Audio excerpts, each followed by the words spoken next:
Hey everybody, welcome back to Magic Orthodoxy. My name's David and this is a cube review.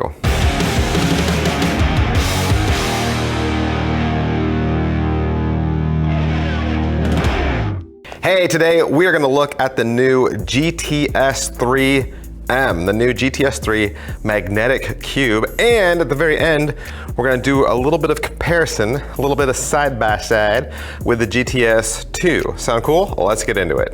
All right, so a couple questions we always ask about all of our reviews, and the first thing is, what's in the box? What's in the box? You're getting this big, huge, hard-shelled box. It does have the magnetic flap lid, just like the previous GTS2, but you're gonna see side by side the GTS3, a little bit different graphics, gold foiling, and bigger box because there's stuff inside of it. We're gonna get into that right now. Upon opening the box, you're gonna see that you get the little plastic acrylic stand, and then inside the accessories box, you're gonna get a little piece of instructions that shows you how to put the stand together.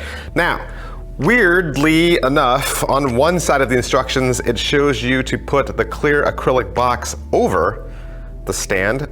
I mean, just looking at the picture, that would never work, right? The cube would never fit on top of the stand inside the box. There's just no way. The cube barely fits in the box by itself. There's no way it would fit in there with a stand, let alone at an angle. So that side, I don't understand. Yeah, can't say it's wrong, just don't understand it. You flip it over, there's a couple ways you can make this stand. You can stand it up just by the base itself. You don't need the clear acrylic box underneath that. Okay, so that's one way to do it. But with the acrylic box, there's two options, and here's what I would suggest.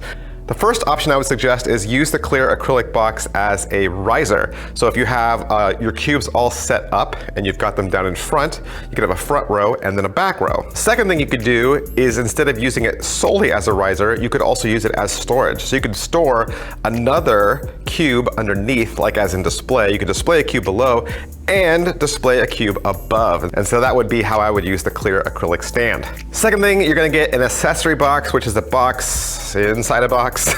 You get a box inside a box. And a lot of these accessories, this is gonna be the same accessory kit that we saw earlier with the MoYu Pro. So right away, you're gonna see the MoYu adjustment tools. These are really spacers, okay? I would kind of not call them tools, they're really spacers. And if you wanna see how these work, I would suggest you look at MoYu's YouTube channel. They have a video that shows you exactly how to use this. They're really spacers that you put on your core just to make sure that the core has the right shape as you take it apart, lube it, and put it back together. And I'll put a link below for that in the description below. Then you'll get these little tiny spring tension tools. This is for the dual adjustment system. The center caps, you pop them off. You use these as the little click settings. There's 8 total settings. And then lastly, you'll get the famous MoYu little blue screwdriver. All right, so my thoughts for the MoYu Weilong GTS3M. You know, I was looking forward to this, I think just like pretty much everybody was, and I think we all had the same questions like, what about the ridges? Are we gonna like them, hate them? Are they gonna help? What's the deal? And I was looking forward to it because, you know, this is probably like the 15th cube or so in my collection that I've purchased. And I really wanted to see how these things would play out. And you know what? Initially, I really don't feel them. I don't feel them at all. And I think some other reviewers have said this as well. It really feels like it's more of an aesthetic. Like, it's just interesting. I think it maybe helps, but who's to say? Like, I haven't noticed any differences in my times between this cube and any other. So I can't say that I really feel them.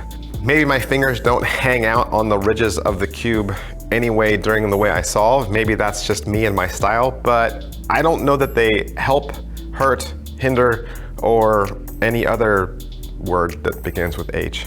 What I can say is that the magnets in this are definitely stronger than my 2. We'll talk about that. But coming out of the box, now I haven't done any tensioning, I haven't done any lubing or anything like that. This is totally just an out of the box. This is how it feels.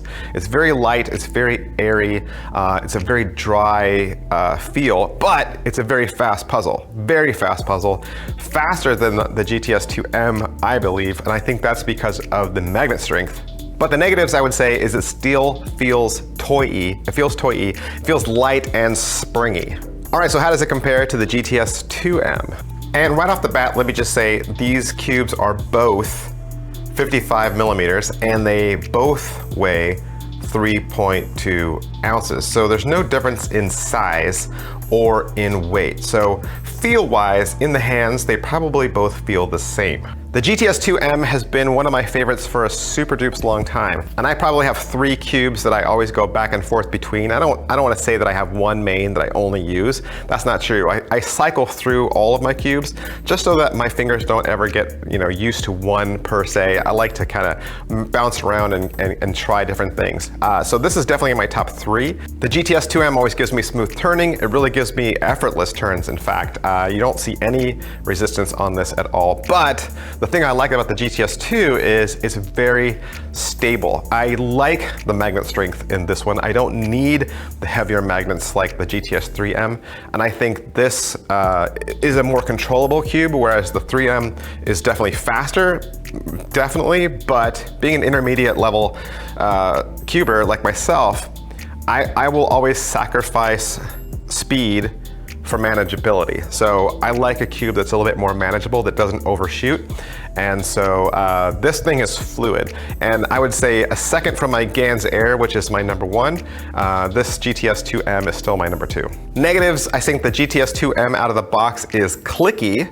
Okay, there's definitely a clicky, like a louder noise to it. And maybe some people might cry foul because I'm comparing a stickered cube to a stickerless cube, but I don't think that's the case, because I still think you would review it based on the components itself, the core, and overall feel and handling. So the winner for mine is GTS2M, still my favorite. Maybe it's because I haven't had the 3M for very long, but I don't think so. I think I still feel more comfortable with the GTS2M just because of its manageability and the fact that it's not as fast. The ridges didn't hurt the 3M, nor did they help. So yeah. Maybe I'm right, maybe I'm wrong, maybe you agree with me, maybe you don't. Tell me what you think. I mean, if you have the 3 and the 2, or even if you have the original, let us know what you think in the comments below. I will read your comments and I do answer them. If you would like to purchase one of these cubes, I will put the links below in the description as well. Thanks guys, I'll see you guys next time, bye.